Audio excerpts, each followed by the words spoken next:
అందరికీ మరణాత. ప్రభు తన యొక్క మహా ఉచిత కృపను బట్టి, ప్రేమను బట్టి మనలందరినీ కూడాను గడిచిన దినములని క్షేమంగా కాచి కాపాడిన వారై ఉన్నారు. ప్రభుకు మహిమ కలుగును గాక. ఆమెన్.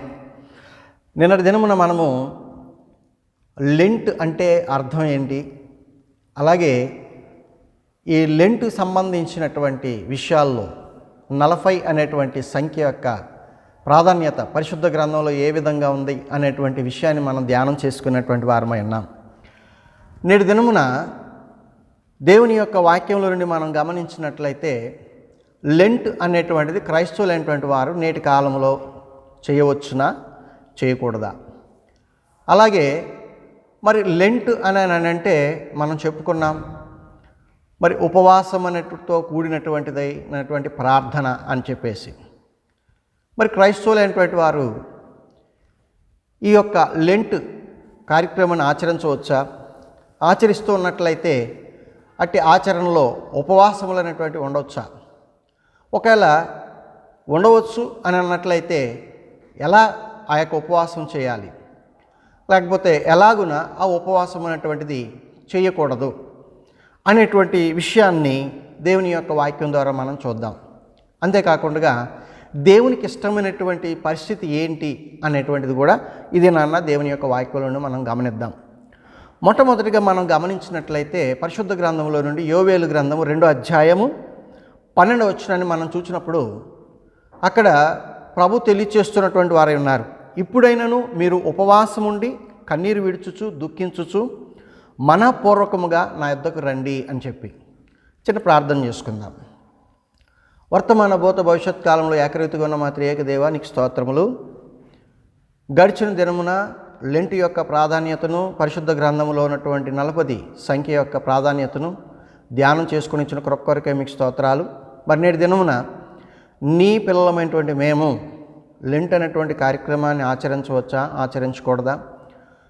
పరిశుద్ధ గ్రంథంలో నుండి మేము ధ్యానం చేయడానికి ఈ సమయంలో నీ సన్నిధిలోని ఉండగా నీ కృప చూపించండి.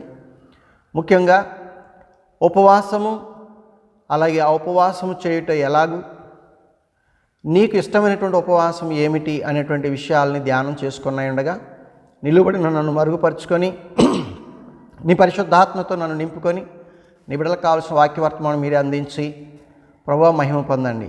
వినగలుగు చెవి, గ్రహించుకొనగల మనసు, భద్రపరచుకొనగల భాగ్యం ప్రతి ఒక్కరికి ప్రసాదించమని, ఆటంకులు పరిహరింపచేయమని వాక్యమును బోధకునైన యేసునామమున మిక్కిలి వినయంతో వేడుకొంచున్నాం పరమ తండ్రి. ఆమె. ప్రభునందు ప్రియమైనటువంటి మరణాత గాస్పల్ టీవీ యూట్యూబ్ ఛానల్ ప్రేక్షకులైనటువంటి మీ అందరికీ కూడా ప్రభునామమున శుభములు తెలియచేస్తూ ఉన్నాను. అందరికీ మరణాత. ఈ చదవబడినటువంటి వాక్య భాగాన్ని మనం గమనించినప్పుడు ఈ దీనిలో ఉన్నటువంటి మాట ఏంటంటే, ఆనాటి ఇశ్రాయేలు వారికి యోవేలు ప్రవక్త ద్వారా తెలియచేసినటువంటి మాట, ఇప్పుడైనా మీరు ఉపవాసం ఉండి కన్నీరు విడుస్తూ మరి దుఃఖిస్తూ మనఃపూర్వకంగా దేవుని యొద్దకు రండి, అంటే నా యొద్దకు రండి అంటే దేవుని యొద్దకు వెళ్ళండి అని చెప్పి ఆయన చెప్పినటువంటి సూచన మనకి అక్కడ కనబడుచున్నది. దీన్ని బట్టి మనం చూస్తే దేవుడు తన యొక్క పిల్లలైనటువంటి వారికి ఉపవాసము చేయండి అనేటువంటి ఒక సూచన మనకి ఇక్కడ అర్థమవుతున్నది. అసలు చాలామంది అంటూ ఉంటారు, ఉపవాసం చేయమని చెప్పేసి బైబిల్ గ్రంథంలో ఎక్కడన్నా ఉందా, దేవుడు చెప్పాడా అని చెప్పి. మరి ఆనాటి ఇశ్రాయేలు వారికి దేవుడు ఉపవాసం ఉండమనే చెప్తున్నట్లుగా ఈ వాక్యంలో మనం చూస్తున్నాం.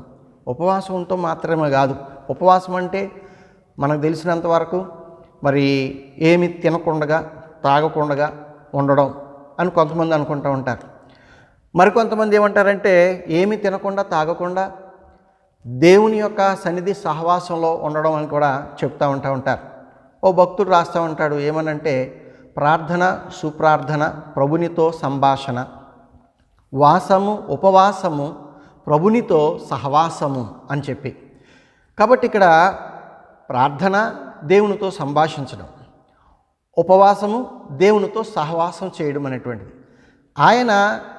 ఆయనతో మనం సంభాషించాలని, ఆయనతో మనం సహవాసం చేయాలనే ఆయన కోరుకుంటూ ఉన్నటువంటి వారై ఉన్నారు.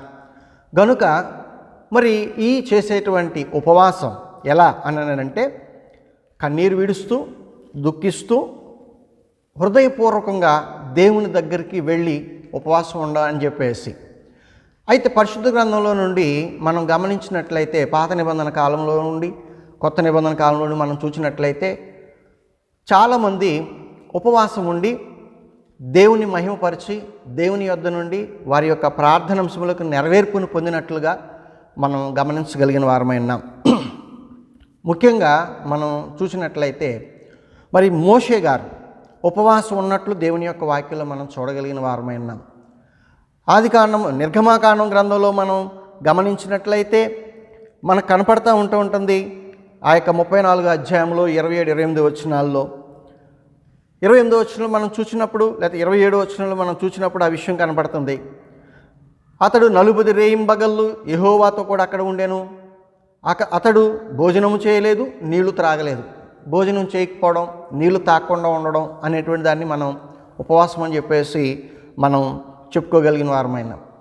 ఈయన సాధించింది ఏంటి అని అంటే 10 ఆజ్ఞల పలకం తీసుకొని వచ్చాడు. అంతేకాకుండా ప్రత్యక్షపు గుడారం యొక్క నిర్మాణ విధి విధానాలను దేవుని దగ్గర నుండి తెలుసుకొని రావడం అనేటువంటిది జరిగింది. అది ఆ యొక్క 40 దినములు ఆయన దేవునితో చేసినటువంటి సహవాసం, 2 మార్లు చేసిన సహవాసంలో ఆయన పొందినటువంటి మేలు అని చెప్పేసి మనము చెప్పుకోగలిగినటువంటి వారమై ఉన్నాం. ఇంకా మనము చూసినట్లయితే పరిశుద్ధ గ్రంథంలో నుండి ఎస్తేరు గ్రంథంలో 4 అధ్యాయం 15-16 వచనాల్లో కనబడుతుంది.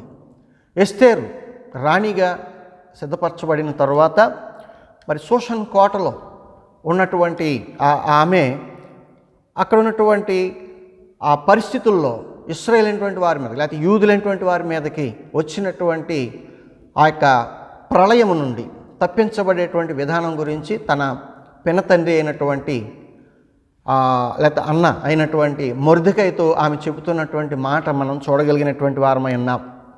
హామాను అనేటువంటి వ్యక్తి యూదులైనటువంటి వారందరినీ కూడా నాశనం చూచినప్పుడు ఆ సమయానికే ఈ యొక్క ఎస్తేరు రాణిగా ఉండడం, ఈ మొర్దెకై అక్కడ యూదులైనటువంటి వారి పక్షంగా జరుగుతున్నటువంటి ఆ యొక్క కుట్రను తెలుసుకున్నటువంటి వాడై అతని యొక్క కుమార్తె లేకపోతే సహోదరి అయినటువంటి ఎస్తేరుకు తెలియచేసినప్పుడు ఆమె రాజు దగ్గరికి వెళ్ళి ఆ యూదుల పక్షంగా విన్నవించుకొని ఆ యొక్క జనాంగాన్ని అందరినీ రక్షించుకోవాల్సినటువంటి అవసరం అక్కడ కనపడుతుంది.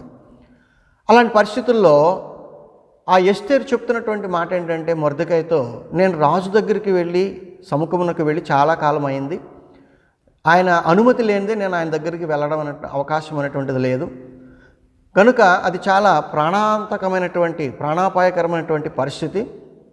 అంచేత మీరు ఓ పని చేయండి, యూదులందరూ కూడాను మరి ఒక 3 రోజులు వాళ్ళందరినీ కూడాను సమాజంగా కూడుకొని మరి నేను రాజును సందర్శించి ఈ యొక్క విషయాన్ని ఆయన దగ్గర మరి చెప్పడానికి, ఆయన దగ్గర నుండి మనకి మేలుకరమైనటువంటి విషయాన్ని మనం పొందడానికి గాను మీరు 3 దినములు ఉపవాసం ఉండి అన్నపానాలు ఏమీ కూడా చేయకుండా అక్కడ ఉండండి, నేను నా పనికత్తులు అందరం కూడాను ఇక్కడ ఆ 3 దినాలు కూడా ఉపవాసం ఉండి మరి ఆ యొక్క రాజు దగ్గరికి సందర్శనార్థం అంటే ఆయన దగ్గరికి వెళ్ళి మనకున్నటువంటి యొక్క సమస్యను ఆయన యొక్క మధ్యలో చెప్పడానికి అవకాశం ఉంటుంది అని చెప్పి ఆ ఎస్తేరు మొర్దెకైతో చెప్పినటువంటి విషయం మనకు అక్కడ కనబడుతుంది.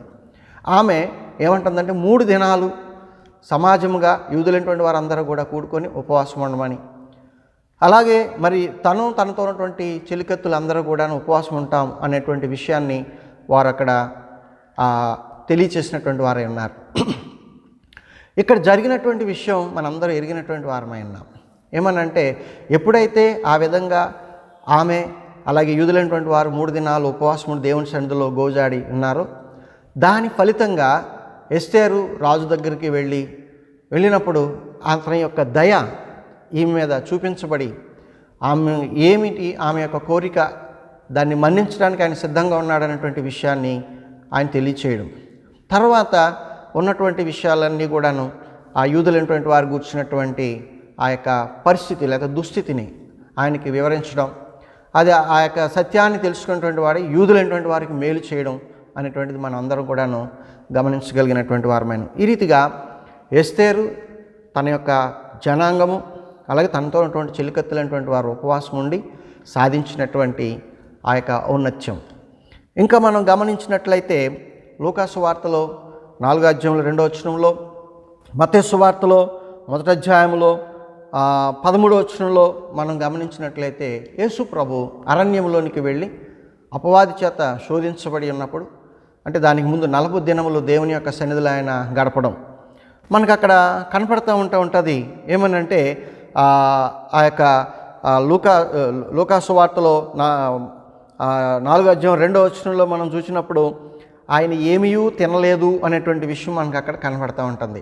అంటే ఆయన ఏమీ తినలేదు, తాగలేదు, అంటే ఉపవాసం ఉన్నాడు. ఎన్ని దినములు? 40 దినం. గతంలో మనం నిన్నటి దినాన్ని కూడా విన్నటువంటి వాక్యంలో ఆ విషయాన్ని ఎరిగినటువంటి వారమైనాం. కాబట్టి ఇక్కడ ఆయన ఏమీ కూడా తిని తాగకపోవడం, ఉపవాసం ఉండడం అనేటువంటిది మనం గుర్తించగలిగినటువంటి వారమైనాం. ఈయన చేసినటువంటి ఉపవాసాన్ని బట్టి ఆయన శక్తి పొందినటువంటి వాడై దేవుని దూత బలపరిచినప్పుడు, దేవుని దూత చేత బలపరచబడినటువంటి వాడై సాతాను యొక్క శోధన, అపవాది యొక్క శోధనని జయించినటువంటి విధానాన్ని ఆ యొక్క యేసుక్రీస్తు యొక్క ఉపవాసంలో మనం చూడగలిగినటువంటి వారమైనాం. ఆ తర్వాతగా మనం చూసినట్లయితే 2వ సమూయేలు గ్రంథంలో 12వ అధ్యాయము 16-17 వచనాల్లో మనం చూసినప్పుడు ఆ యొక్క దావీదు చేసినటువంటి ఉపవాస విధానం అనేటువంటిది మనకు అక్కడ కనపడుతూ ఉంటుంటుంది. అతను ఉరియా భార్య అతను తీసుకున్నట చేత అతనికి అనగా దావీదుకి ఉరియా భార్యకి సంబంధించి జన్మించినటువంటి బిడ్డ చనిపోయినటువంటి ఆ యొక్క పరిస్థితుల్లో దావీదు ఉపవాసం ఉండి దేవుని యొక్క సన్నిధిలో ఉన్నట్లుగా మనం చూస్తాం. 17వ వచనంలో దావీదు ఉపవాసం ఉండి లోపలికి పోయి రాత్రి అంతయు నేలపడి ఉండి బిడ్డ కొరకు దేవుని బతిమాలగా అని చెప్పి మనకు కనబడుతుంది. అంటే ఆ యొక్క బిడ్డను బ్రతికించమని దావీదు నేల మీద పడి ఉండి దేవునికి ప్రార్థన చేసినటువంటి విధానం ఉపవాసంతో అక్కడ మనకు కనపడుతూ ఉంటుంది. అయితే దేవునికి ఆ ప్రార్థన వినపడలేదా కాదా అని అంటే వినపడింది, కానీ అది దేవుని చిత్తం కానీ కాదు. అందుచేత ఆ బిడ్డను దేవుని తీసుకోవడం, ఆ తర్వాత మరి ఆ యొక్క 7 దినములు అయిపోయిన తర్వాత అతను యథావిధిగా దావీదు ఉండడం అనేటువంటిది మనం చూస్తాం. కాబట్టి ఇక్కడ కూడా దావీదు ఏం చేశాడు అని అంటే ప్రార్థన చేశాడు దేవునికి. అది కూడా ఎలాగున్నా ఉపవాసం ఉండి ప్రార్థన చేసినట్లుగా మనం చూస్తూ ఉన్నటువంటి వారమై ఉన్నాం. ఇంకా మనం గమనించినట్లయితే నెహెమ్యా గ్రంథంలో 9వ అధ్యాయంలో మొదటి 2 వచనాల్లో మనకు కనపడేటువంటి మరొక ప్రాముఖ్యమైనటువంటి అంశం. అక్కడ ఇశ్రాయేలీయులైనటువంటి వారు ఆ నెల 24వ రోజున ఉపవాసం ఉండి గోనె పట్టలు కట్టుకొని తల మీద ధూళి పోసుకొని దేవుని సన్నిధిలో కూడి ఉన్నటువంటి విధానం మనకు అక్కడ కనబడుతుంది. వాళ్ళు చేశారు, దేవుని సన్నిధిలో ప్రార్థన చేశారు, ఉపవాసం ఉన్నారు. ఎలా ఉన్నారు అని అంటే వాళ్ళు ఆ యొక్క గోనె పట్టలు కట్టుకున్నారు, తల మీద ధూళి పోసుకున్నారు, ఉపవాసం ఉన్నారు. ప్రభునందు ప్రియమైన దేవుని బిడ్డలారా, వారు చేసినటువంటి ఆ ప్రార్థన ఫలితంగా కూడా మరి ఆ యొక్క నెహెమ్యా కాలంలో రాజు దగ్గర నుండి అనుమతి అనేటువంటిది లభించడం, అలాగే ఎజ్రా కాలంలో కూడా ఆ యొక్క ఔన్నత్యం అనేటువంటిది మనము అక్కడ చూడగలిగినటువంటి వారమైనా ఇశ్రాయేలీయులైనటువంటి వారికి మేలు కలిగినటువంటి విధానాన్ని మనం అక్కడ చూడగలిగినటువంటి వారమై ఉన్నాం. ఇంకా మనం గమనించినట్లయితే లూకా సువార్త 2వ అధ్యాయము 37వ వచనంలో మనం చూసినప్పుడు ఒక ప్రవక్త గురించి మనకు కనబడుతున్నది. ఈమె పేరు అన్న. ఈమె ఆషేరు గోత్రికురాలు, పనూయేలు కుమార్తె. ఈమె ఒక ప్రవక్త్రి. ఆమె యొక్క కన్యాత్వం మొదలు పెండ్లి చేసుకొని 7 ఏండ్లు ఆ యొక్క భర్తతో ఉన్న తర్వాత అతను చనిపోవటం చేత ఆమె మిగిలిన శేష జీవితం అంతా కూడా ఆమె మరి భర్త విధవగానే ఉండడం అంటూ జరిగింది. అయితే ఆమె గురించి బైబిల్ మనం చూసినప్పుడు ప్రవక్త్రి అని చెప్పేసి ఆమె రాయబడింది. సుమారుగా ఆమెకు వయసు 84 సంవత్సరాలు. ఈ 84 సంవత్సరాలు కూడా ఆమె చేసిన పని ఏంటంటే చూడండి, 37వ వచనంలో మనకు కనపడతారు 2వ అధ్యాయంలో రాయబడింది ఆమె గురించి. దేవాలయము విడువక ఉపవాస ప్రార్థనలతో రేయింబగళ్ళు దేవునికి సేవ చేయుచుండెను అని చెప్పేసి మనకు కనపడుతుంది. అంటే దేవాలయాన్ని విడిచిపెట్టకుండా ఆమె ఏం చేస్తుంది? ఉపవాస ప్రార్థనలు చేస్తూ ఆయన యొక్క సన్నిధిలోనే, ఆయన యొక్క దేవాలయంలోనే ఆమె గడిపినట్లుగా మనం చూస్తున్నటువంటి వారమైనాం. అందును బట్టి ఆమెకు లభించినటువంటి ఆ యొక్క ఔన్నత్యం ఏంటనంటే యేసు ప్రభుని చూడడం అనేటువంటిది. ఆ తర్వాత మనము గమనించినట్లయితే యేసు ప్రభు యొక్క శిష్యుల గురించి యోహాను యొక్క శిష్యులైనటువంటి వారు ఒక ప్రశ్నను వారు సంధించారు. మనము లూకాసు వార్తల 5వ అధ్యాయంలో 33వ వచనం నుండి 35వ వచనం వరకు ఆ విషయాన్ని గమనించగలిగినటువంటి వారమై ఉన్నాం. యోహాను శిష్యులైనటువంటి వారు తరచుగా ఉపవాస ప్రార్థన చేస్తూ ఉంటారు. అయితే పరిశీలైనటువంటి వారు కూడా చేస్తూ ఉంటారు. కానీ యేసు ప్రభు యొక్క శిష్యులు మాత్రం ఉపవాసం చేయరేంటి, వాళ్ళు ఎప్పుడు కూడా తింటూ తాగుతూనే ఉంటారు అని చెప్పేసి అక్కడ ఆయన ప్రశ్నించడం జరిగింది. అప్పుడు యేసు ప్రభు ఏమంటున్నారంటే, పెండ్లి కుమారుడు తమతో ఉన్నంత కాలము కూడా పెండ్లి ఇంటి వారి చేత ఉపవాసం చేయించడం జరుగుతుందా? లేకపోతే పెండ్లి ఇంటి వారు ఉపవాసం ఉంటారా? ఉండరు కదా. ఆ పెండ్లి కుమారుడు వారి యొద్ద నుండి కొనుక్కోబడిన దినములు వచ్చినప్పుడు ఆ దినాల్లో వారు ఉపవాసం ఉంటారు అని చెప్పి యేసు ప్రభు వారికి తెలియచేయడం అనేటువంటి జరిగింది. అంటే యేసు ప్రభు ఇక్కడ ఉపవాసాలు ఉండవద్దు అని చెప్పట్లేదు. ఉపవాసాలు ఉండేటువంటి విధానం గురించి, అంటే ఉపవాసాలు ఉండమనే ఆయన తెలియచేస్తున్నారు. ఎప్పుడు ఉంటారు? పెండ్లి కుమారుడు ఉన్నప్పుడు పెండ్లి ఇంటి వారు ఉపవాసాలు చేయరు. పెండ్లి కుమారుడు వాళ్ళ దగ్గర నుండి వెళ్ళిపోయిన తర్వాత అప్పుడు వారు ఉపవాసాలు అనేటువంటిది అవసరాన్ని బట్టి ఉంటారు అని చెప్పేసి ఆయన చెప్తూ ఉన్నాడు. కాబట్టి ఇక్కడ మనము గమనించినట్లయితే ప్రభునందు ప్రియమైనటువంటి దేవుని బిడ్డలారా, యేసు ప్రభు శిష్యులు యేసు ప్రభు ఉన్నంతకాలం ఉపవాసాలు ఉన్నట్లుగా మనకు కనపడదు. కానీ యేసు ప్రభు వారి దగ్గర నుండి వెళ్ళిపోయిన తర్వాత, అంటే ఆయన యొక్క మరణ పునరుద్ధానాల తర్వాత ఆరోహణమైన తరువాత జరిగినటువంటి కొన్ని సంఘటనల్లో ఆ శిష్యులైనటువంటి వారు ఉపవాసం ఉన్నట్లుగా మనం దేవుని యొక్క వాక్యం ద్వారా చూడగలిగినటువంటి వారమై ఉన్నాం. అపోస్తలుల కార్యంలో మనం చూసినప్పుడు ఈ యొక్క 14వ అధ్యాయము 23వ వచనంలో అక్కడ మనకు కనబడుతుంది ఏమనంటే, మరి ప్రతి సంఘములో వారికి పెద్దలను ఏర్పరిచి ఉపవాసం ఉండి ప్రార్థన చేసి వారు నమ్మిన ప్రభునకు వారిని అప్పగించిరి అని చెప్పేసి, అంటే పెద్దల యొక్క ఏర్పాటు జరిగినప్పుడు వారు ఉపవాసం ఉన్నట్లుగా ఆ వాక్యం ద్వారా మనము చూస్తూ ఉన్నాం. అలాగే అపోస్తలుల కార్యం గ్రంథం 13వ అధ్యాయం 2వ వచనంలో మనం కూడా చూసినప్పుడు, మరి బర్నబా పౌలులు అనేటువంటి వారు సేవకి ప్రత్యేకించబడినటువంటి ఆ యొక్క పరిస్థితుల్లో అక్కడ వ్రాయబడినటువంటి ఆ పరిస్థితి, ఆ సంఘంలో ఉన్నటువంటి వారు అలాగే శిష్యులైనటువంటి వారు చేసినటువంటి పని ఏంటంటే, వారు ప్రభువును సేవించుచు ఉపవాసము చేయుచుండగా, అంటే జరుగుతున్నటువంటి ఆ క్రమం, ఉపవాసము చేయుచుండగా పరిశుద్ధాత్మ నేను బర్నబాను సౌలును పిలిచిన పని కొరకు వారిని నాకు ప్రత్యేకపరచుడని వారితో చెప్పాను అని ఇక్కడ కనబడుతుంది. అంటే వారు ఉపవాసము ఉండి ప్రభువును సేవిస్తున్నటువంటి సమయంలో పరిశుద్ధాత్మ దేవుడు ఆ బర్నబా పౌలు యొక్క ప్రత్యేకత గురించి, సేవ నిమిత్తం వాళ్ళు ప్రత్యేకించబడిన విధానాన్ని గురించి తెలియచేయడం అనేటువంటి జరిగింది. కాబట్టి ఈ రీతిగా మరి యేసు ప్రభు యొక్క శిష్యులు ఆ రీతిగా సంఘం, ఆనాటి ఉన్నటువంటి సంఘము ఉపవాసం ఉన్నట్లుగా ఈ యొక్క వాక్యం ద్వారా మనము గుర్తించగలుగుతున్నటువంటి వారమై ఉన్నాం. ఇంకా మనము చూసినప్పుడు మార్కు సువార్త 9వ అధ్యాయంలో 29వ వచనంలో మాట మనకు కనపడుతూ ఉంటుంది. అందుకు ఆయన ప్రార్థన వలననే కానీ మరి దేని వలనైనను ఈ విధమైనది వదిలిపోవుట అసాధ్యమని వారితో చెప్పాను. యేసు ప్రభు దగ్గరికి ఒక రోజున ఒక వ్యక్తి తన యొక్క కుమారుని తీసుకొని రావడం అనేటువంటి జరిగింది. తీసుకొని వచ్చిన ఆ యొక్క వ్యక్తి యొక్క కుమారుని యొక్క పరిస్థితి ఏంటంటే, మోగదైనటువంటి చెవిటి దయ్యంతో బాధపడుచున్నటువంటి వాడు ఉన్నాడు. అప్పుడు యేసు ప్రభు దగ్గర తీసుకుని వచ్చి, అయ్యా ఇదిగో నా కుమారుని మీరు స్వస్థపరచండి అని చెప్పేసి అని అన్నప్పుడు యేసు ప్రభు ప్రార్థన చేసి అతనిలో ఉన్నటువంటి ఆ యొక్క మోగ దెయ్యాన్ని వదిలించి వేయడం అనేటువంటిది జరిగింది. అలాంటి పరిస్థితుల్లో యేసు ప్రభు యొక్క శిష్యులైనటువంటి వారు యేసు ప్రభు దగ్గరకు వచ్చి ఒక మాట అడుగుతున్నారు. ఏమనంటే, అయ్యా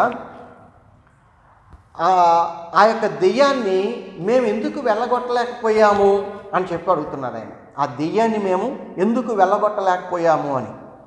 అప్పుడు యేసు ప్రభు చెప్తున్న మాట ఏంటంటే, ప్రార్థన వలననే కానీ మరి దేని వలనైనను ఈ విధమైనది వదిలిపోవుట అసాధ్యము అని వారితో చెప్పినట్టుగా కనబడుతుంది.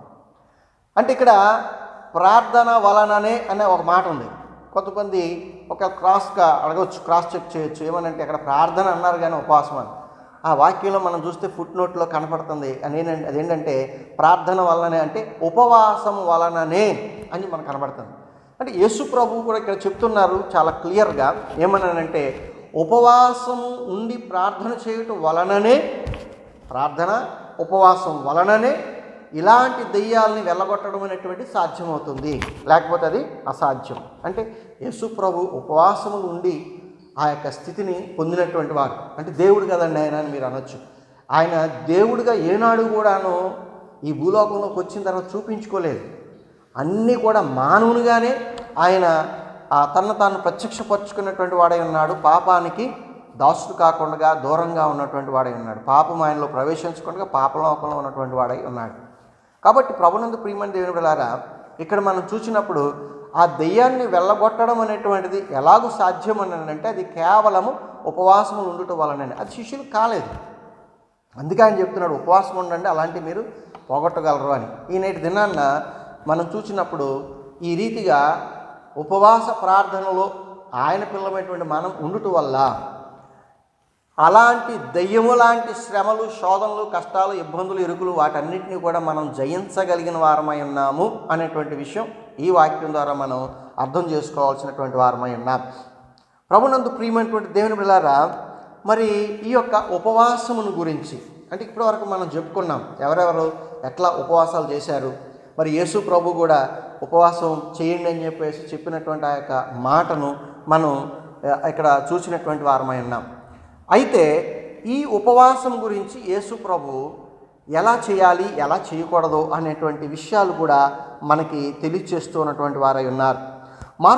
మార్క్స్ వార్తలో మనం గమనించినట్లయితే ఆ విషయాన్ని మనం చూడగలిగినటువంటి వారు.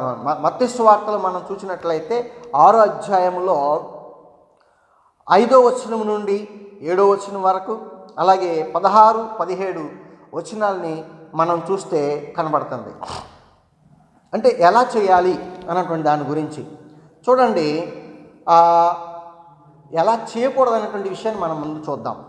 ప్రార్థన వలననే అన్నారు, అంటే ఉపవాసం వలననే అని చెప్పేసి. అంటే ప్రార్థన చేసేవారు లేకపోతే ఉపవాసం ఉండేటువంటి వారు ఏం చేయకూడదు, ఎలా చేయకూడదు.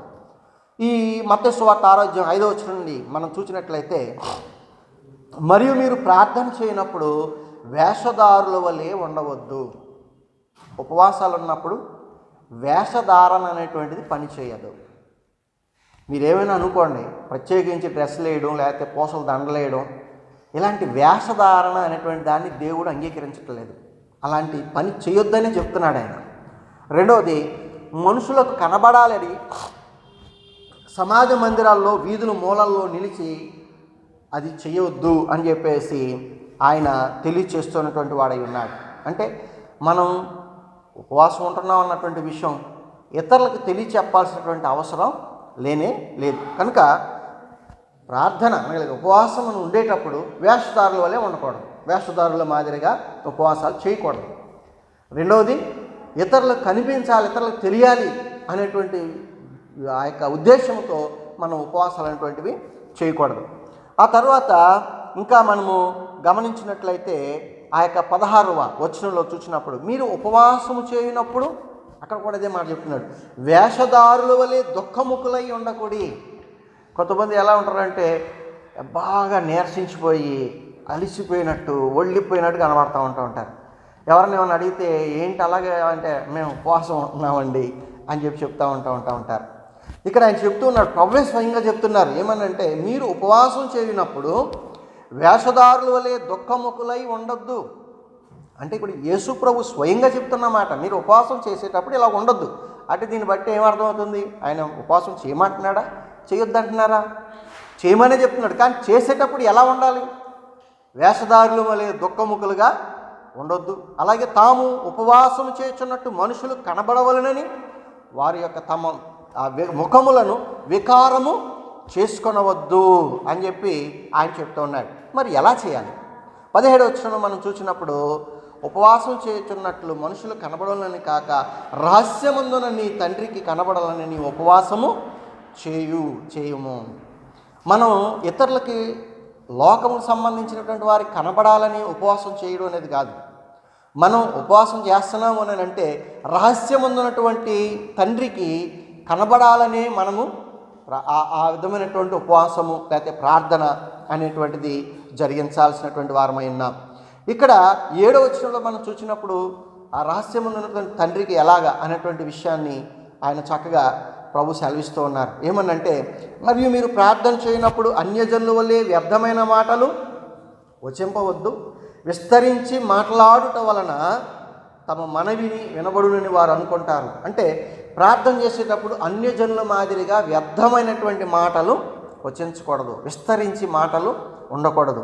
ఇంకా పై వచనాలు 6వ వచనం మనం చూసినప్పుడు ప్రార్థన చేసేటప్పుడు గదిలోనికి వెళ్ళి తలుపు వేసి రహస్యమందున నీ తండ్రికి ప్రార్థన చెయ్యి, అప్పుడు రహస్యమందున తండ్రి నీకు ప్రతిఫలాన్ని ఇస్తాడు అని చెప్పి అక్కడ వ్రాయబడింది. కాబట్టి యేసు ప్రభు స్వయంగా చెప్తున్నారు ఉపవాసం ఎలా చేయకూడదు, ఉపవాసం ఎలా చేయాలి, అంటే ప్రార్థన, ఉపవాస ప్రార్థన ఎలా చేయకూడదు, ఎలా చేయాలి అనేటువంటి విషయాన్ని ఆయనే స్వయంగా ఇక్కడ మరి తెలియచేస్తున్నట్లుగా ఈ యొక్క వాక్యం ద్వారా మనము మరి గుర్తించగలిగినటువంటి వారమై ఉన్నాం. ప్రభునందు ప్రియమైనటువంటి దేవుని బిడ్డలారా, నేటి దినాన్న మనం చూస్తే ఈ యొక్క ఉపవాస విధానం అనేటువంటిది కూడా అని మరి రకరకాలైనటువంటి విధానాల్లో రకరకాలైనటువంటి పద్ధతుల్లోకి మారిపోయినట్లుగా మనం చూస్తూ ఉన్నాం. లోక సంబంధమైనటువంటి స్థితులు కలిగి, అంటే అన్యులైనటువంటి వారు చేసేటువంటి విధానాల్లో చాలామంది ఈ ఉపవాసాలు చేయడం అనేటువంటిది కనబడుతుంది. అందుకే కొంతమంది ఏమంటారంటే, ఇలాంటి ప్రశ్నలు లేవనెత్తి ఉపవాసం చేయమంటున్నాడా, దేవునికి ఇష్టమైంది అది ఏమన్నాను అది అలా చేయొచ్చా అని చెప్పేసి, అంటే బైబిల్లో ఎక్కడైనా ఉందా అనేటువంటి రకరకాలైనటువంటి ప్రశ్నలు లేవనెత్తుతూ ఉన్నటువంటి వారై ఉన్నారు దీన్ని వ్యతిరేకిస్తూ. కానీ ఇక్కడ మరి యేసు ప్రభు స్వయంగా చెప్పారు ఎలా చేయకూడదు, ఎలాగున్నది చేయాలని చెప్పేసి. మనం యెషయా గ్రంథంలో 29వ అధ్యాయంలో 13వ వచనంలో మనం చూసినట్లయితే ఆయన ఏమని చెప్తున్నాడంటే, ఈ ప్రజలు నోటి మాటతో నా యొద్దకు వచ్చుచున్నారు, పెదవులతో నన్ను గనపరుచుచున్నారు, కానీ తమ హృదయమును నాకు దూరము చేసుకుని ఉన్నారు. వారు నా ఎడల చూపు భయభక్తులు మానవుల విధులను బట్టి వారు నేర్చుకున్నవి అని చెప్పి, అంటే మానవుల యొక్క విధులను బట్టి, మనుషుల కొన్ని పద్ధతులను బట్టి అవి నేర్చుకొని ఆ విధంగా చేస్తూ ఉన్నారు. కాబట్టి అది సరి అయినటువంటిది కాదు అనేటువంటి విషయాన్ని అక్కడ ఆయన తెలియచేస్తూ ఉన్నాడు. అంతేకాకుండా ఆ యెషయా గ్రంథం 58వ అధ్యాయం 7వ వచనంలో మనం చూసినప్పుడు ఆయనకి ఎలాంటి ఉపవాస ప్రార్థన అంటే ఇష్టం అనేటువంటి విషయాన్ని కూడా దేవాదేవుడు తెలియజేశాడు. ఏమంటాడంటే ఆయన అక్కడ, నీ ఆహారము ఆకలి గొనిన వారికి పెట్టుటయు, నీ రక్త సంబంధిక ముఖము తప్పింపకుండుటయు, దిక్కుమాలిన బేదలను నీ ఇంట చేర్చుకునుటయు, వస్త్రహీనుడు నీకు కనబడినప్పుడు వానికి వస్త్రములు ఇచ్చుటయు, ఇదే కదా నాకు ఇష్టమైనటువంటి ఉపవాసము అని చెప్పేసి ఆయన అంటూ ఉన్నారు. అంటే దేవునికి ఇష్టమైనటువంటి ఉపవాసం ఏంటి అని అంటే రహస్యమున్నటువంటి తండ్రికి ప్రార్థన చేయడం, దుఃఖముఖులై అందరు కనపడాలని కాకుండా దేవునికి కనపడాలనేటువంటి పద్ధతిలో ప్రార్థన చేయడం. అంతేకాకుండా మరి ఈ కాలంలో ఆకలి కొన్నటువంటి వారికి ఆహారం, ఈ కాలం అనే కాదు సుమా, ఏ కాలంలో అయినా సరే ఆకలి కొన్నటువంటి వారు కనపడినప్పుడు వారికి ఆహారం పెట్టడం, రక్త సంబంధులైనటువంటి వారు అవసరం కొద్దీ మన దగ్గరికి వచ్చినప్పుడు ముఖం చాటేసుకొని నాకు దగ్గర లేదులే అని చెప్పేసి అనకుండా ఉండడం, అలాగే ఆ దిక్కుమాలినటువంటి బీదలైనటువంటి వారిని ఇంట చేర్చుకోవడం అనేటువంటివి చేయాలి. అంతేకాకుండా వస్త్రహీనులైనటువంటి వారు ఎవరున్నప్పుడు వారికి వస్త్రాలు అనేటువంటివి ఇవ్వాలి. ఇలాంటివి దేవునికి ఇష్టమైనటువంటి ఉపవాసము అని ప్రభువే స్వయంగా ఈ యొక్క వాక్యం ద్వారా మనకి తెలియచేస్తున్నటువంటి వారై ఉన్నారు. ప్రభునందు ప్రియమైనటువంటి దేవుని బిడ్డలారా, మరి ఈ యొక్క వాక్యంలో నుండి ఇంకా మనము గమనించినట్లయితే గనక ఈ ఉపవాసం చేసేటువంటి విధానము గూర్చి ఇంకా మనం ఆయన పిల్లమైనటువంటి మనము ఎలాగున ఉండాలి అని మనం చూసినట్లయితే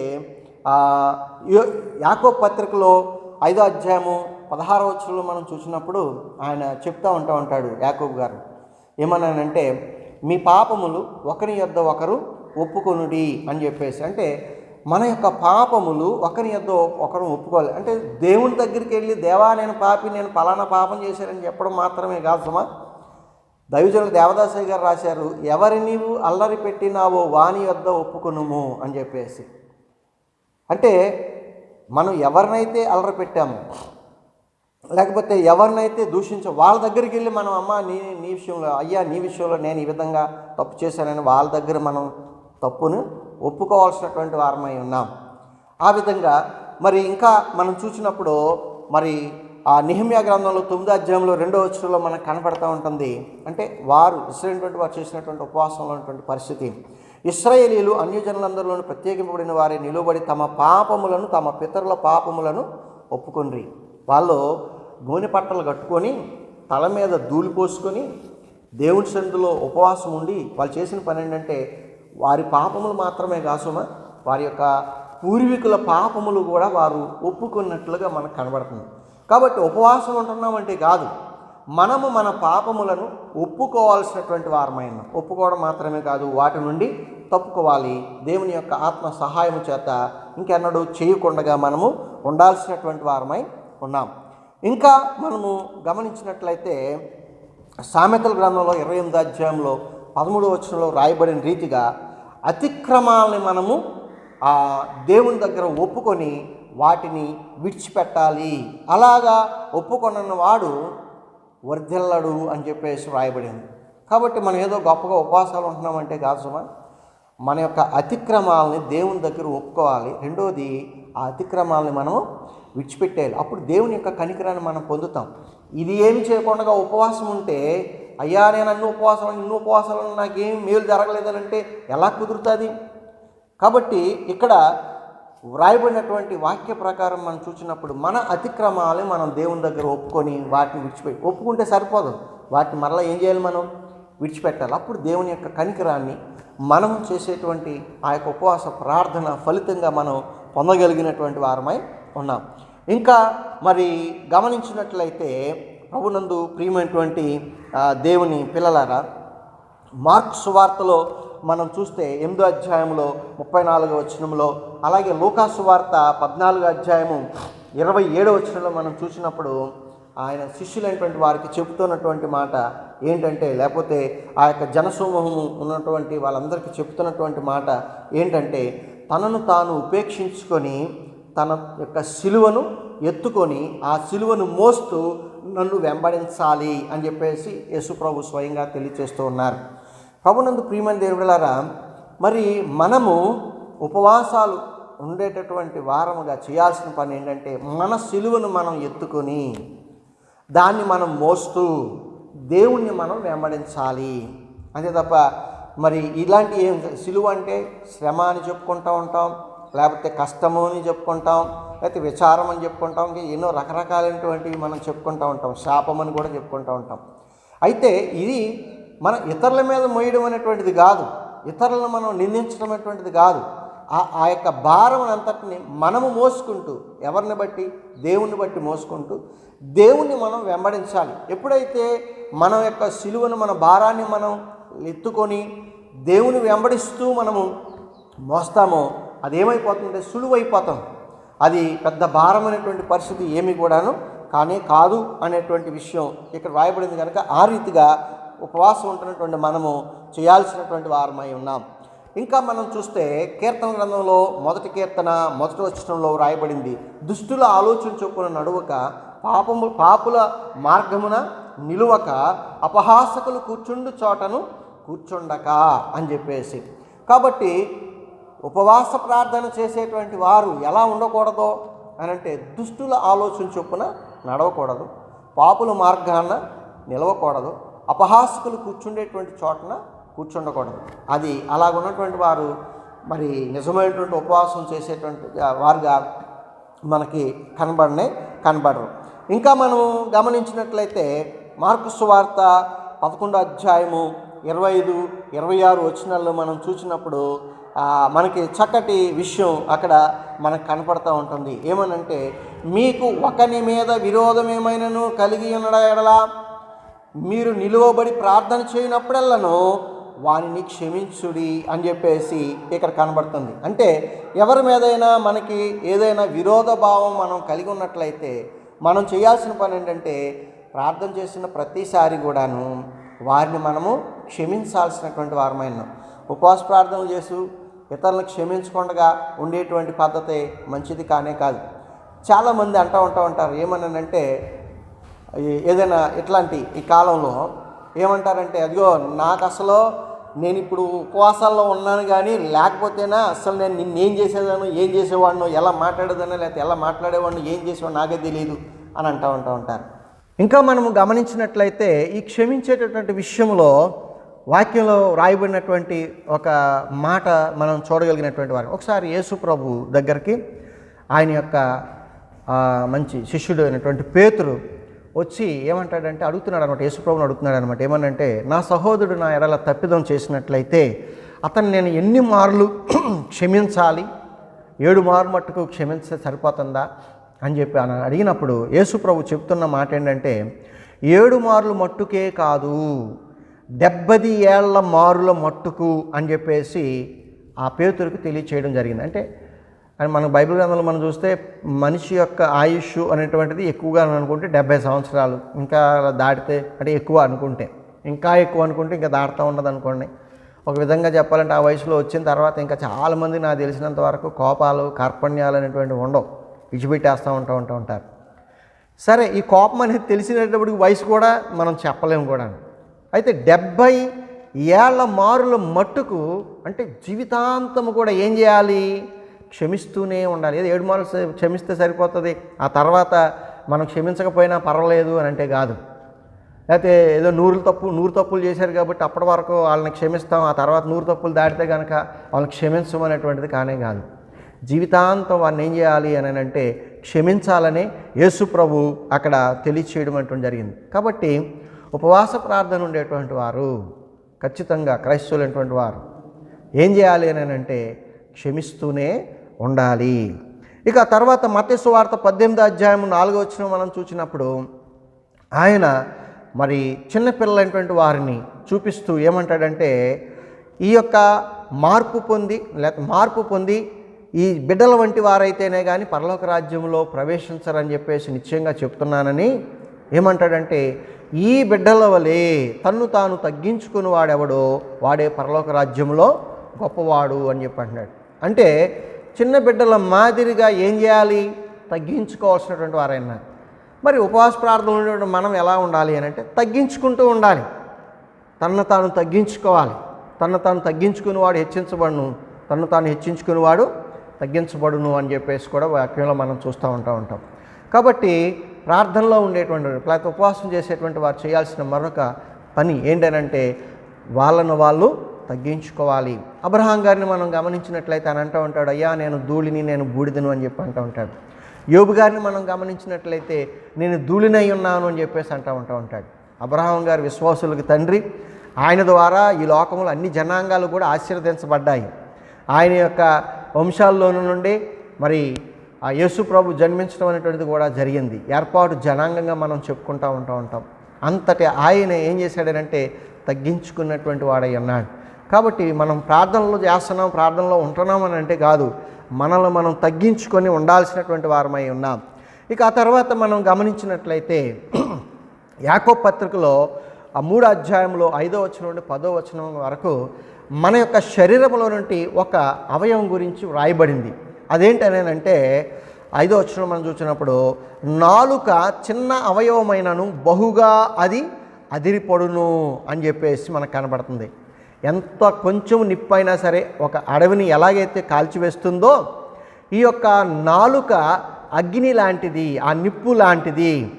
ఆ యొక్క మన యొక్క అవయవంలో ఉంచబడినటువంటి ఆ సమస్త పాప ప్రపంచము సర్వశరీరానికి మాలిన్యాన్ని ఈ యొక్క నాలుక అనేటువంటిది కలుగు చేస్తుంది అని చెప్పి ఈ యొక్క ఆ నాలుక గురించి చెప్పడం అనేటువంటి జరిగింది. అంటే ఈ నాలుకని ఏం చేయాలి? సాధుపరుచుకోవాల్సినటువంటి వారమై ఉన్నాం. ఈ నోటి నుండి ఆశీర్వచనాలు వస్తూ ఉంటాయి, ఈ నోటి నుండే శాపవచనాలు కూడా వస్తూ ఉంటాయి. 10వ వచనంలో అంటూ ఉంటాడు, ఒక నోటి నుండియే ఆశీర్వచనమును అదే నోటి నుండి శాపవచనమును బయలువెళ్ళును, నా సహోదరులారా ఎలాగ ఉండకూడదు అని అంటాడు. అంటే అలాగున ఉండకూడదు. ఆ యొక్క నాలుకను సాధువు చేసుకోవాలి. మన నోటి నుండి ఆశీర్వాద వచనాలే రావాలి తప్ప శాప వచనాలు అనేటువంటివి రాకూడదు. అలాగా రానటువంటి పరిస్థితి కలిగినటువంటి వాడు ఎన్నో ఉపవాసాలు ఉన్నా దానివల్ల ప్రయోజనం అనేటువంటిది లేనే లేదు. ఇంకా మనం గమనించినప్పుడు మరి యాకోబు పత్రికలో 5వ అధ్యాయంలో 16వ వచనంలో మనకు కనబడుతుంటుంది, మీరు స్వస్థత పొందినట్లు ఒకని కొరకు ఒకడు ప్రార్థన చేయుడి అని చెప్పేసి. అంటే ఈ ఉపవాస ప్రార్థన ఉండేటువంటి వారి గురించి వారు ప్రార్థన చేసుకోవడం మాత్రమే కాదు, వారికి మేలు పొంది నిమిత్తము ఇతరులైనటువంటి వారి కొరకు కూడాను ప్రార్థన చేయాల్సినటువంటి వారై ఉన్నారు అని ఆ యొక్క వాక్యంలో మనకు కనబడుతుంది.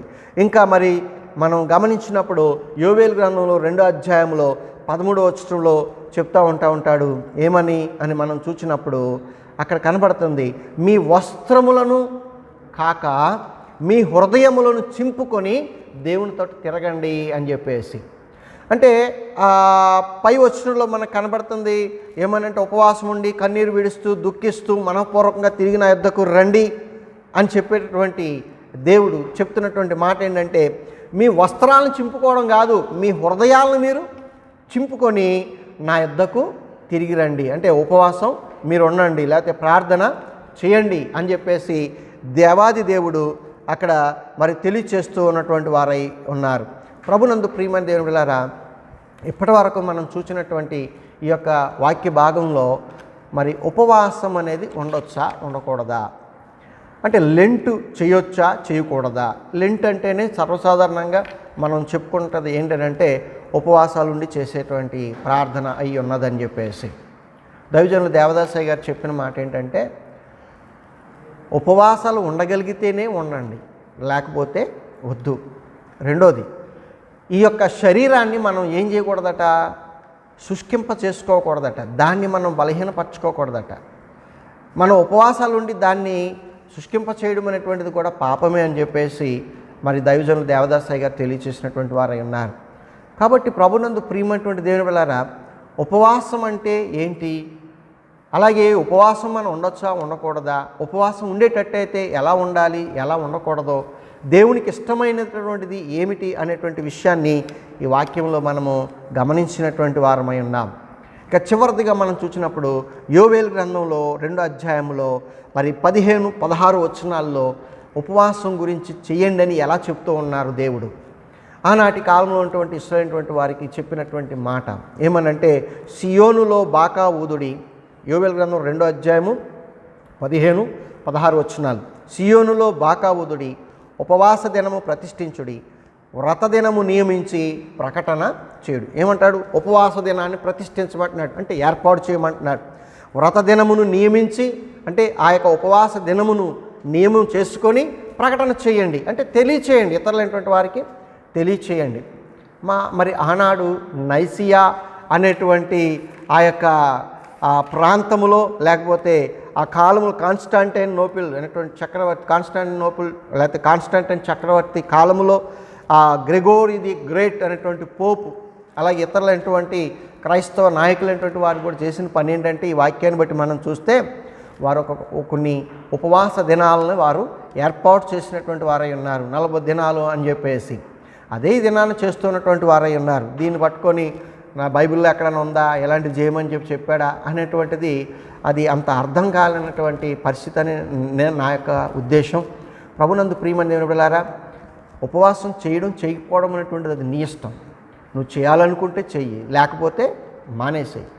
ఇక్కడ చెయ్యొద్దని ఏమీ లేదు ఇక్కడ, కానీ చెయ్యమనే మనకు కనపడుతుంది. కానీ చేసేటువంటి వారు ఎలా చేయకూడదనేది మాత్రం యేసు ప్రభు తెలియజేశారు. అలాగే దేవాదేవుడు కూడా మనకి తండ్రి అయినటువంటి దేవుడు కూడా తెలియపరచడం జరిగింది. పాత నిబంధనలను తెలియచేశారు, కొత్త నిబంధనలను కూడాను తెలియచేసినటువంటి వారైనారు. అలాగే ఆయన యొక్క శిష్యులైనటువంటి వారి ద్వారా కూడా ఎలాగో చేయాలి ఎలా చేయకూడదు అనేటువంటి విషయాన్ని ఆయన తెలియచేయడం అనేటువంటిది జరిగింది. కాబట్టి ప్రభునందు ప్రియమైన దేవుని బిడ్డలారా, ప్రకటించుకోనండి, లేకపోతే అది ఏర్పాటు చేసుకోండి, ఆ యొక్క దాని ప్రకారం చేయండి. ఇక్కడ 16వ వచనంలో మనం చూసినప్పుడు, జనములను సమకూర్చుడి, సమాజ కూటము ప్రతిష్ఠించుడి, పెద్దలను పిలువనంపించుడి, చిన్నవారిని స్తన్యపానం చేయ బిడ్డలను తోడుకొని రండి, పెండ్లి కుమారుడు అంతఃపురంలో నుండి పెండ్లి కుమార్తె గదిలో నుండి రావలెను అని చెప్పి. అంటే ఈ ఉపవాసం వల్ల ఉన్నటువంటి ఔన్నత్యం ఏంటనంటే రెండవ రాకడ సిద్ధపాటు అనేది మనకు కనపడుతుంది. పెండ్లి కుమారుడు ఎక్కడి నుండి వస్తున్నాడు? అంతఃపురంలో పరలోకం నుండి రానే ఉన్నాడు. పెండ్లి కుమార్తె వధువు సంఘము ఎక్కడి నుండేనంటే గదిలో నుండి రావాల్సి ఉన్నటువంటి ఒక పరిస్థితి. కాబట్టి మరి నేటి దినాన్న ఈ యొక్క వాక్యం ద్వారా మనం గమనించినట్లయితే ఉపవాస దినములు అనేటువంటివి ప్రకటన చేయబడ్డాయి, ప్రతిష్ఠించబడి. కాబట్టి ఉపవాసం ఉండగలిగినటువంటి వారు ఉపవాసాలు ఉండండి, ఉపవాసాలు ఉండలేనటువంటి వారు మానేసేయండి. ఆహారం తినకపోవడం అనేటువంటిదే కాదు ఒక ఉపవాసం. ఇక్కడ మనం చూసాం ఏమేమి చేయాలి అంటే ఆహారం తినకుండా ఉంటే ఉపవాసం అయిపోతుంది కాదు. అక్కడ ఎలా చేయాలి? దేవుని సన్నిధికి రావాలి, దేవుని ప్రార్థన చేయాలి, రహస్యమైనటువంటి తండ్రికి తెలియపరచుకోవాలి, ఆ యొక్క లోక సంబంధమైనటువంటి వారి యొక్క విధులను బట్టి చేయకుండా ఉండడం, లేకపోతే ముఖాలను వికారం చేసుకోవడం, తదితరమైనటువంటి వాటన్నిటిని కూడా ఏం చేయాలి? విడిచిపెట్టాలి. ఇతరులకు కనపడాలి అని చెప్పేసి ఉపవాసం చేయడం అనేటువంటిది కూడా మంచిది కానే కాదు. మరి ఇక్కడ కొంతమంది అడుగుతారనమాట, ఏమనంటే మరి ఇతరులకు తెలియాలని ఉపవాసం చేయకూడదని ప్రభు చెప్పారు కదా, మీరేంటి అందరూ చెప్తున్నారు అని అంటే, మరి ఇది ఏర్పాటు చేసుకున్నాం, ప్రతిష్ఠించాము, ఈ విధంగా ఈ దినాలను ఉపవాసాలుగా ప్రకటించామన్నటువంటి విషయం చెప్పుకోకుండా ఉంటే ఎలా తెలుస్తుంది మిగిలినటువంటి వారికి కూడా? ఎలా ఉండగలరు? ఎస్తేరు దగ్గర కూడా మనం చూసినప్పుడు 3 దినాలు ఉండండి అని చెప్పి ఆయన చెప్పింది, ఆయన ప్రకటించాడు, వారందరూ కూడా అక్కడ ఉన్నారు. కాబట్టి ప్రభునందు ప్రియమైన దేవుని బిడ్డలారా, ఇది ఏ మాత్రము కూడాను తప్పు కానే కాదు. అందుచేత ఉపవాసం మనము ఉండాల్సినటువంటి వారముగా ఇక్కడ ఈ యొక్క వాక్యం ద్వారా మనం చూస్తున్నటువంటి వారమైనాం. మరి ఇది అన్య సంబంధమైనటువంటి కార్యక్రమము అని చాలామంది చెప్తూ ఉంటారు. నిజమే, చాలామంది ఏం చేస్తున్నారు అని అంటే, మనం ఇందాక చెప్పుకున్నటువంటి ఆ యొక్క మాట ప్రకారం అంటే యెషయా గ్రంథంలో 29వ అధ్యాయంలో 13వ వచనం ఉన్నటువంటి మానవ విధులను బట్టి చేసేటువంటి పని అంటే మనం రకరకాలైనటువంటి వేషాలు వేసుకొని చేయడం అనేటువంటిది దేవునికి ఇష్టమైనటువంటిది కానే కదా. ఆయనే స్వయంగా చెప్పారు. కాబట్టి చేయొద్దు, అలా చేయొద్దు. ఆయన ఎలాగైతే చెప్పాడో, ఆయనకి ఎలాంటి ఉపవాసం అంటే ఇష్టమో అనేటువంటి ఆ యొక్క విషయాన్ని మనము గుర్తించి యెషయా గ్రంథం 58వ అధ్యాయంలో 7-8 వచనాలు చూసినప్పుడు బీదలకు ఆహారం పెట్టడం, వస్త్రాలు ఇవ్వడం తదితరమైనవన్నీ కూడా మనం చేసినప్పుడు మన ఉపవాసాలు ఉండటం బట్టి దేవునికి మహిమ, మనకి మేలు. మరి యేసు ప్రభు ఉపవాసంలో ఉన్నారు, సాతాను శోధనను జయించారు. మోషే గారు ఉపవాసం ఉన్నారు, చక్కగా ఆ యొక్క ప్రజాజ్ఞల పలకలను తీసుకొని వచ్చారు, ప్రత్యక్ష గుడారంను కూర్చున్నటువంటి విషయాలను తెలియజేసినటువంటి వారై ఉన్నారు. అంతేకాకుండా ఎస్తేరు అలా యూదులైనటువంటి వారు ఉపవాసం ఉన్నారు. మరి యూదులైనటువంటి వారిని వారు సంరక్షించుకోగలిగినటువంటి వారైనా. నెహెమ్యా కాలంలో, ఎజ్రా కాలంలో వారు ఉపవాసాలు ఉన్నారు, పాపాలు ఒప్పుకున్నారు, వారు ఉన్నతమైనటువంటి స్థితులను పొందగలిగినటువంటి వారై ఉన్నారు. ఏలియా గారు 40 రోజులు ఉపవాసం ఉన్నారు, ఆయన చేరాల్సినటువంటి చోటికి దేవుని చేత నడిపించబడినటువంటి వారై ఉన్నారు. ఈ రీతిగా మనం చూసినప్పుడు ఉపవాసం ఉన్నటువంటి వారందరూ కూడా దేవుని మహిమపరిచినట్టుగానే మనకు కనబడుతుంది తప్ప మరి అవమానపరిచినట్టుగా మనకి ఎక్కడా కూడాను కనపడట్లేదు. మరి చివరిదిగా మనం చూసినప్పుడు మరొక్కసారి మనం జ్ఞాపకం చేసుకుందాం. యేసు ప్రభు శిష్యులు మరి ఆ యొక్క దెయ్యమును వెళ్ళగొట్టలేనటువంటి పరిస్థితులు అడిగారు. ఏమనంటే, అయ్యా మేము దెయ్యమును ఎలా వెళ్ళగొట్టలేకపోయామని అంటే, అది కేవలం ప్రార్థన వలన, అనగా ఉపవాసం ఉండటం వల్లనే సాధ్యం తప్ప మరి ఇంకేది కూడా కాదు అని. కాబట్టి ఆ విధంగా ఉండటం వల్ల అసాధ్యాన్ని కూడా దేవుని ద్వారా మనం సుసాధ్యం చేసుకోగలిగినటువంటి వారమైన అట్టి రీతిగా దేవునికి ఇష్టమైనటువంటి రీతిలో, దేవుని మహిమపరిచే రీతిలో, మేలు పొందేటువంటి రీతిగా మనం ఆయన యొక్క సన్నిధి సహవాసములో, ప్రార్థన ఉపవాసములు ఉండి మరి దేవుని మహిమపరిచి మేలు పొందగల భాగ్యమును మనందరికీ ప్రభు దయచేయునుగాక. ఆమేన్. మా తండ్రి, వెత్తబడిన వాక్యం సాతనెత్తుకొని పోకుండా ప్రతి బిడ్డ హృదయంలో భద్రపరిచినందులుగా ఫలింప చేయమని యేసు నామమున కొంచున్నాం తండ్రి. ఆమేన్. అందరికీ మరణాత.